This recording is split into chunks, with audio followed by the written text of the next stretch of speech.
सभी को नमस्कार। कहते हैं युद्ध को टाला नहीं जा सकता, इसे केवल दूसरे के लाभ के लिए स्थगित किया जा सकता है।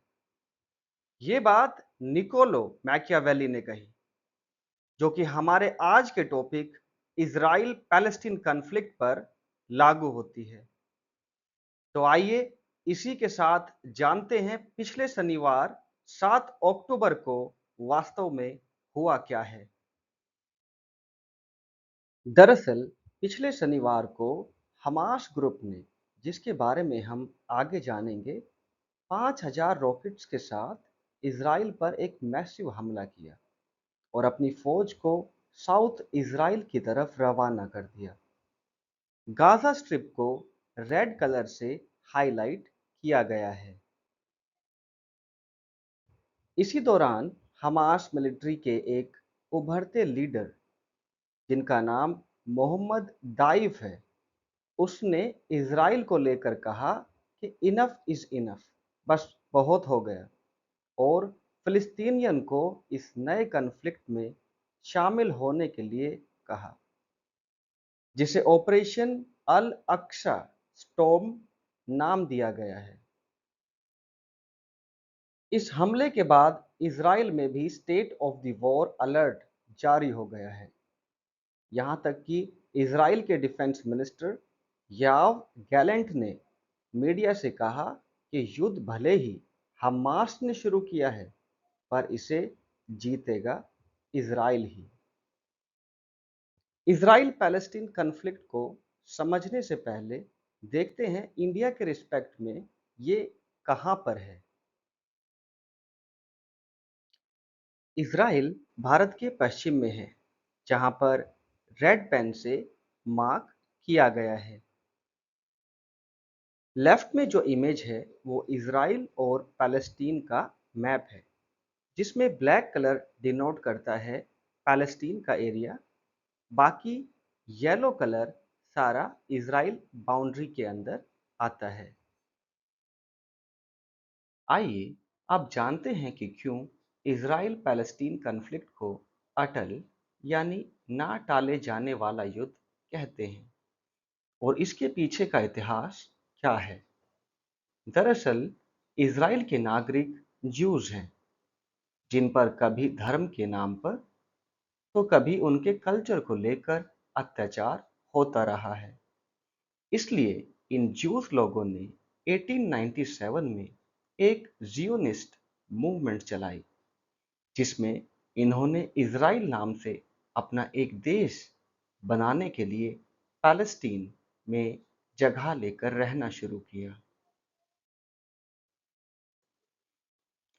इसके बाद 1916 में ब्रिटेन और फ्रांस के बीच एक साइकस पिको एग्रीमेंट हुआ, जिसके बाद पैलेस्टीन एरिया ब्रिटेन के हाथ में आ गया, और फिर ब्रिटेन ने एक बेल्फोर एग्रीमेंट किया, जिसके बाद एक जूइश स्टेट बनाने के लिए जूस को हाँ कर दी गई। लेकिन ज्यूज का यूरोप से मास डिपार्चर जर्मनी में नाजियों के अत्याचार के बाद कई गुना बढ़ गया। ज्यूज का पैलेस्टीन में आना दूसरी अरब कंट्रीज को उनके खिलाफ एक साजिश लगी, जिसके बाद अरब और ज्यूज के बीच छोटे छोटे युद्ध या कन्फ्लिक्ट शुरू हो गए। इसीलिए 1947 में ब्रिटेन इस मुद्दे को यूनाइटेड नेशन यानी संयुक्त राष्ट्र में ले गया, जहां पैलेस्टीन को दो भागों में बांटकर इजराइल बना दिया गया। इजराइल बनने के बाद अरब देश जैसे इजिप्ट, जॉर्डन, इराक और सीरिया ने इजराइल पर युद्ध घोषित कर दिया, जिसमें इजराइल की जीत हुई, और जिसके बाद इजराइल ने अपनी टेरिटरीज को बढ़ाना शुरू कर दिया। अपनी टेरिटरीज को बढ़ाने के साथ साथ इजराइल ने पैलेस्टीनियन लोगों को वहां से भगाना शुरू कर दिया, जिससे लगभग 7.5 लाख लोग बेघर हो गए। और इसी बीच 1964 में पैलेस्टीनियन लिबरेशन ऑर्गेनाइजेशन यानी पीएलओ बना ताकि अपने लोगों की मदद कर पाए। अरब देशों के मन में इजराइल को लेके मन मुटाव तो थे, इसीलिए 1967 में फिर से इजिप्ट, सीरिया और जॉर्डन ने इजराइल पर युद्ध छेड़ दिया, जिसे 6 डेज वॉर कहा जाता है, जिसमें फिर से इजराइल की जीत हुई। लेकिन इस बार इजराइल ने सीरिया से उसका गोलन हाइट, जॉर्डन से ईस्ट जेरूशलम और वेस्ट बैंक और इजिप्ट से उसका सिनाई पेनिनसुला, साथ ही गाजा पट्टी ले ली। ये वो एरिया थे जिनमें पैलेस्टीन लोग रहते थे। हालांकि 1979 में इजराइल ने इजिप्ट को सिनाई पेनिनसुला वापस कर दिया और बाद में इजिप्ट ही वो पहला अरब देश बना जिसने इजराइल को एक देश माना। हमारे राइट में जो पिक्चर है वो हमें बताती है कि किस तरह इजराइल ने अपनी टेरिटरीज को एक्सपेंड किया। अगर हम इस पिक्चर में देखें जो कि 1917 की है, जिसे रेड मार्कर से मार्क किया गया है, तो उसमें पता चलता है कि पूरा का पूरा एरिया पैलेस्टीन का था और 1947 तक आते आते पैलेस्टीन का एरिया कम होता गया और इसराइल का एरिया बढ़ता गया। 1948 तक आते आते इसराइल ने अपना एरिया पूरा एक्सपेंड किया, जबकि पैलेस्टीन का एरिया मिनिमल हो गया। इसके बाद हमारे लेफ्ट में जो पिक्चर है उसमें कुछ इंपॉर्टेंट प्लेसेस हैं जिनके बारे में हमने अभी बात की है। सबसे पहले अगर बात करें तो सिनाई पेनिनसुला, जिसके ऊपर रेड पेन मार्क किया गया है, और गाजा पट्टी जिसको इजिप्ट से लिया गया था। उसके बाद यहाँ है गोलन हाइट्स जो कि सीरिया से ली गई थी, वेस्ट बैंक का कुछ एरिया और ईस्ट जेरूशलम का एरिया जॉर्डन से लिया गया था। जैसे कि हमने बात की है कि सैटरडे के जो अटैक थे वो हमास ने करवाए थे, तो इसी के साथ जानते हैं हमास और फतेह के बारे में। दरअसल हमास 1987 में बना एक इस्लामिक मिलिटेंट ग्रुप है जिसको शेख अहमद यशीन ने बनवाया था ताकि पैलेस्टीन को आज़ाद कर सके इसराइल से। और यही वो ग्रुप है जिसने इसराइल को रिकॉग्नाइज भी नहीं किया था कि ये कोई देश है। राइट में जो फोटो है ये हमास के लीडर की है, शेख अहमद यशीन की। उसके बाद फतेह, जैसे हमने बात की है पैलेस्टीनियन लिबरेशन ऑर्गेनाइजेशन की जो 1964 में बना था, फतेह उसी का ही एक काउंटर पार्ट या फिर एक फैक्शन है। लेकिन अभी के जो रॉकेट अटैक्स हुए हैं उनके पीछे जो आदमी है उनका नाम है मोहम्मद दाइफ। लेफ्ट में जो पिक्चर है ये उन्हीं की पिक्चर है। आइए अब जानते हैं इंतिफादा क्या है। दरअसल इंतिफादा एक इस्लामिक टर्म है जिसका मतलब है अपराइजिंग या कोई विद्रोह की शुरुआत। 2023 से पहले इजराइल और पैलेस्टीन के हमास के बीच ऐसे दो इंतिफादा हो चुके हैं, जिसमें सबसे पहला 1987 में हुआ। इसका कारण था इजराइल का वेस्ट बैंक और गाजा एरिया में अपनी सीमाओं का विस्तार। इस इंतिफादा या कॉन्फ्लिक्ट को सुलझाने के लिए 1993 में ओस्लो अकॉर्ड हुआ, जिसमें यूएस और रशिया ने मीडिएटर यानी बिचौलिए की भूमिका निभाई थी। हालांकि ओस्लो समझौते में पैलेस्टीन को इजराइल टेरिटरी के अंदर ही रहने का हक दिया गया, जिससे नाराज होकर हमास ग्रुप ने इसे नहीं माना क्योंकि उसे पूरा का पूरा पैलेस्टीन देश चाहिए था। लेकिन दूसरे ग्रुप फतेह ने इसे मान लिया, जिसके बाद हमास और फतेह के बीच कॉन्फ्लिक्ट शुरू हो गया। पर बाद में 2006 में पैलेस्टीन में इलेक्शन हुआ, जिसे हमास ने जीता और पावर में आ गया। ओस्लो अकॉर्ड के बाद जब कुछ बात नहीं बनी, तो 2000 में एक और समझौता हुआ, जिसे कैंप डेविड समिट कहते हैं। हालांकि ये भी फेल हो गई, जिसके बाद 2000 से लेके 2005 तक दूसरा इंतिफादा शुरू हो गया, जिसके बाद इजराइल ने अपनी मर्जी से गाजा और वेस्ट बैंक में अपनी कुछ टेरिटरीज को छोड़ दिया या वहां से हट गया। इन दो इंतिफादा के बाद 2021 में हमास और इजराइल के बीच एक और कॉन्फ्लिक्ट हुआ, जो कि रमदान के समय पैलेस्टीन में एक मशहूर जगह अल अक्सा कंपाउंड में हुआ, जिसमें लगभग 300 लोगों की जानें गई।